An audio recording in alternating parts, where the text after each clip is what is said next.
শেষ পর্যন্ত আপনি রাগান্বিত হবেন। বাজারের এক পাশে ফালিয়ে দিয়ে আসবেন, আর না হয় চিটাদানগুলো মাথায় করে আবার পুনরায় বাড়িতে নিয়ে আসবেন।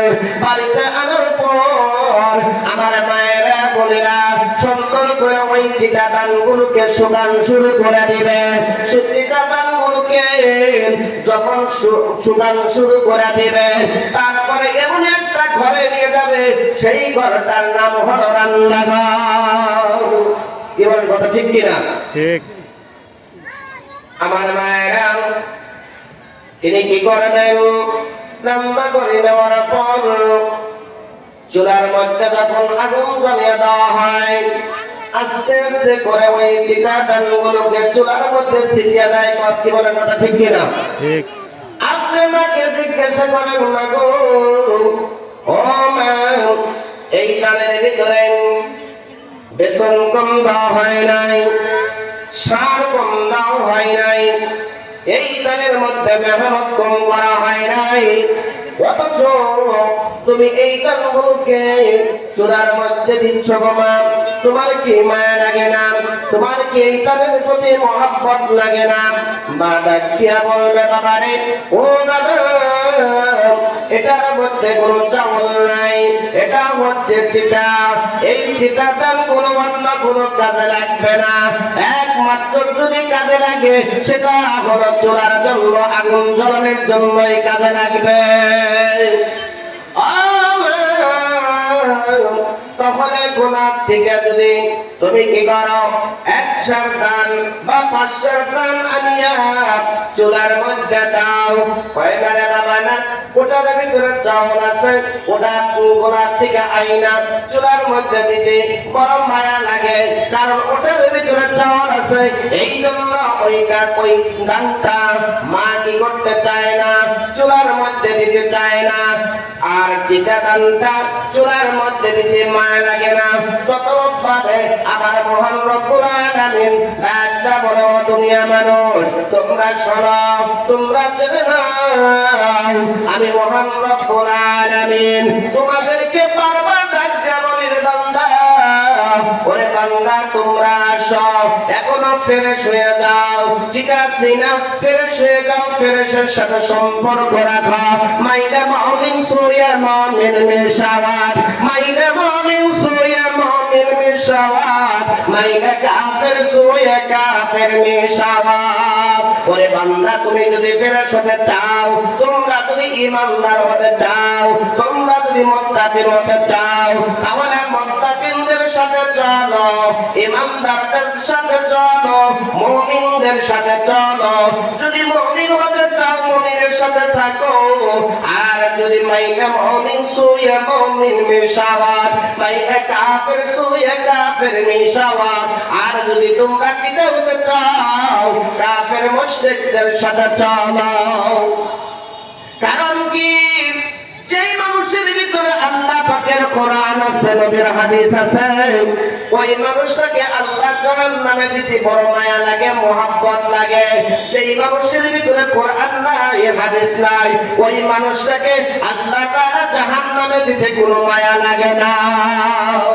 কি বলে লাগে? এই জন্য আমার বাবাজিরা, মায়েরা, এখনো সময় আছে, আপনি অতি তাড়াতাড়ি আপনারা এই জান্নাতের বাগানে চলে আসুন। আল্লাহ তাআলা বলেন, ও দুনিয়ার মানুষ, তোমরা শোনো, তোমরা কিভাবে আমার নাফরমানি করবে বান্দা। তোমাদের এমন একটি সময় ছিল, উল্লেখযোগ্য বলতে কিছুই ছিল না।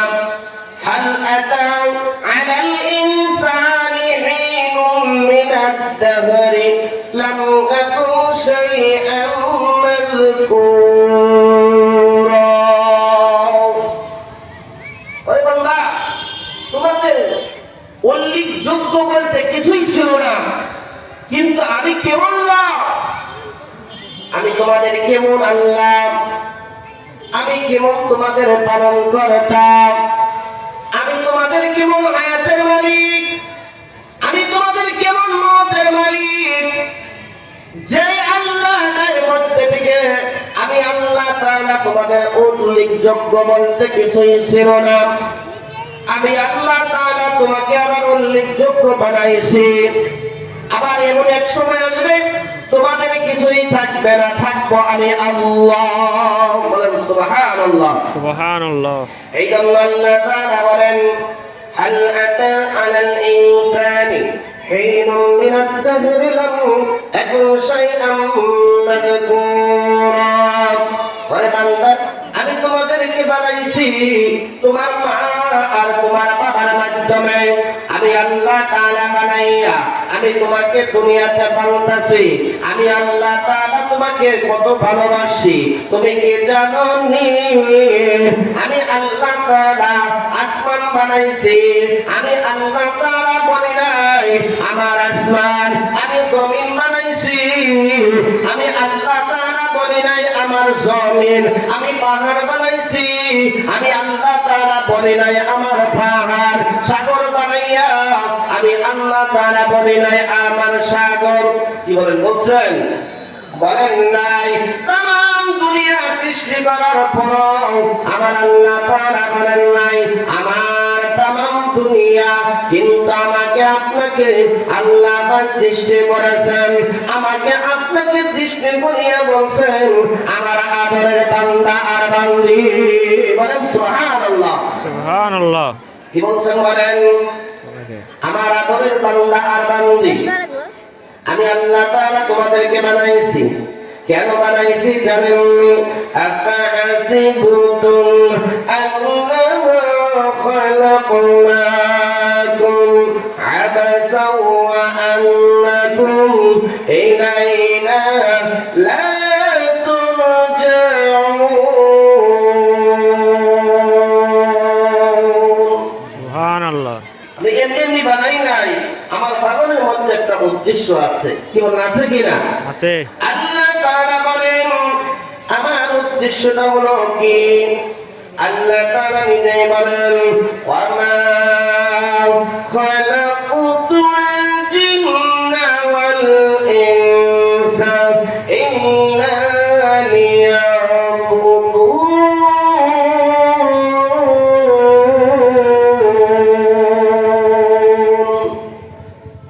আমার উদ্দেশ্যটা হলো আমার বান্দা আর বান্দীরা একমাত্র আমার ইবাদত করবে, আমার গোলামি করবে, আমার হুকুম মানবে, আমার নবীর তরিকা অনুযায়ী চলবে। কারণ আমার বান্দা আর বান্দীরা আমার আদেশগুলো মানবে, আমার নিষেধগুলো মানবে। এই জন্য আমি আল্লাহ তাআলা আমার বান্দা আর বান্দীদেরকে বানাইছি। কত গুরুত্ব দিয়েছেন আমার মুহাম্মদ আলামিন ডাক্তার বলেন আমি এই আসমান জমিন চন্দ্র সূর্য পাহাড় পর্বত নদী নালা তাম যত মাখলুকাত আছে সমস্ত মাখলুকাতের মধ্যে কারোর সঙ্গে আমি কসম করি নাই, কিন্তু আমার বান্দা বান্দিকে আমি সুন্দর করে বানাইছি, আমি আদর করে বানাইছি, আমি মহব্বত করে বানাইছি। এক জায়গায় না, দুই জায়গায় না, আমি আল্লাহ তাআলা নিজেই কসম করে বলছি আমার বান্দাদেরকে আমি সুন্দর করে বানাইছি। বলেন সুবহানাল্লাহ। সুবহানাল্লাহ। কি বলছেন বলেন? সুন্দর করে বানাইছেন। আল্লাহ তাআলা বলেন ওয়াত্তিন, তিনের কসম খেয়ে বলেন ওয়াজ্জাইতুন, জয়তুনের কসম খেয়ে বলেন ওয়াতুর সিনিন, সিনা পর্বতের কসম খেয়ে বলেন ওয়াহাদাল বালাদিল আমিন, খানায়ে কাবার কসম খেয়ে বলেন আমার বান্দাদেরকে আমার বান্দীদেরকে আমি সুন্দর করে বানাইছি। বলেন সুবহানাল্লাহ। সুবহানাল্লাহ। কয় জায়গা কসম খেয়েছেন বলেন? চার জায়গা। কয় জায়গা বলেন? চার জায়গা। ভেজা ভেজেছেন আপনারা? আস্তাগফিরুল্লাহ। আপনারা কথা বলেন না? কয় জায়গা বলেন? চার জায়গার কসম খেয়ে আল্লাহ বললেন আমার বান্দা আর বান্দীদেরকে আমি সুন্দর করে বানাইছি। কোন জায়গার মধ্যে আমি কসম খেয়ে বলি নাই, কিন্তু আমার বান্দার বান্দীদের ব্যাপারে আমি এক জায়গার না, দুই জায়গার না, চার জায়গার কসম খেয়ে আমি বলছি। শুধু তাই না, লাকাদ খালাকনাল ইনসানা ফি أحسن تقويم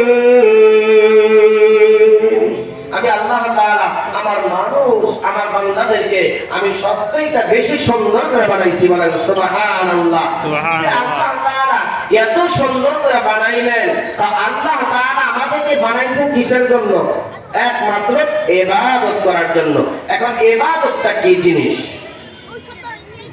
আপনাদের এই মাদ্রাসাটা ইবাদতের জায়গা কিনা বলেন এখন আমি যে ইবাদত করব কি দিয়া ইবাদত করব বাবাজিরা ইবাদতটা করতে হলে কি প্রয়োজন পেটে যদি ভাত থাকে শক্তি থাকে কিনা বলেন আমার ইবাদত করতে হলে কোরআনের প্রয়োজন আছে কিনা বলেন আমার যদি ইবাদত করতে হয় তাহলে কোরআনের প্রয়োজন হয় আপনাদের এলাকায় আছে কিনা জানি না আমাদের এলাকায় অনেক মানুষ আছে বলে হুজুর আমার সন্তান তো আমার কথা শোনে না আমার মেয়ে তো আমার কথা শোনে না আমার স্ত্রী আমার কথা শোনে না স্ত্রীর বিরুদ্ধে স্বামী বিচার দেয় স্বামীর বিরুদ্ধে স্ত্রী বিচার দেয় কি বলে আছে কিনা আপনাদের এলাকায় আছে আছে আছে এর কারণ থেকে জানেননি